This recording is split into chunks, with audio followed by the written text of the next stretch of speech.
Reggie, thanks so much for taking the time to have a chat to us today. No, thanks for having me. I guess first off, what is it that has inspired you to create the music that you create?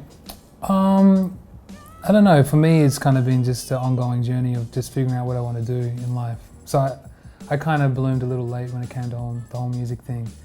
I left high school, didn't know what to do, dropped out about 3 TAFE courses. For those that don't know what TAFE is, it's like a poor man's university. It's still good though. And I just didn't know what to do. So I started working for a private health insurance company, sold health insurance just to make money for my family. And then I just made music as a hobby. So I think it was always just that outlet for kind of self-expression, and then it just led into a career gradually. Excellent. Which I'm very grateful for. Absolutely. And who would you say have been your biggest influences in not only your music, but your other creative pursuits as well? My mum, she's probably the hardest working person I know. A single parent, 3 children. And I think that kind of correlates to anything that I do, whether it's creative or just trying to make, a living. Just kind of just grinding it out, and hard work always pays off, and you can never underestimate hard work as well as talent. I think hard work kind of trumps talent most of the time. Absolutely. So, I'm not musically inclined. I don't really know how to play any instruments, but I worked my way around it and just kind of grinded out for a couple of years.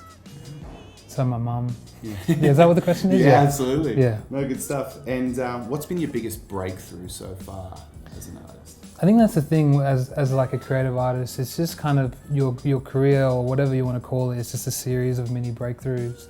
I feel like it's just more, it's like a snowball effect that meeting other people leads to other opportunities, and those opportunities leads to meeting other people again. And it's just a constant building a network and building relationships with people that are similar to you and gravitating towards them and working on something that's bigger and better. Or not necessarily better, just takes you into a different creative world that you've never been kind of exposed to, and just kind of grows into you as a person. Yeah. And I understand that you're the co-founder of a barbershop as well. Can you tell me a bit about that? Yeah, so I've always wanted to be a barber as well, but because of the music thing, I never really had time. And me and my barber used to cut my hair. We always used to talk about it when he was cutting my hair, that we should open a barbershop together. And then it just came about that there was a spot open, and we both went into it. He's an amazing barber, and then our other partner, he's also another amazing barber. And it just kind of came about very organically. Like I said before, just meeting those two and kind of being involved in the barber scene. Because there's a whole world out there of like barber culture. And then I started learning how to cut hair a little bit, and then I've cut some really bad hair. And I mean, it's just a learning process, but being co-owner has been really, really fun. Marketing, a barbershop has been a new challenge for me. Great.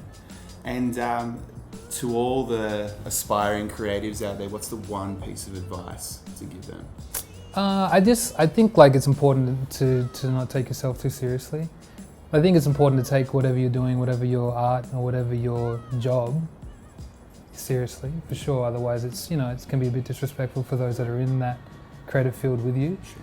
But I think in regards to taking yourself seriously, you just need to have some fun with it. And for me, it's always been about just being myself, and just, never kind of taking myself to the point where I'm so serious that I can't have fun with it. Because I feel like once I stop having fun with whatever I'm doing, it just becomes really boring and stale, and then I kind of draw away from that. And I don't want that to happen with things I'm passionate about. So to find that balance, it's not easy, but it's possible. Yeah, definitely.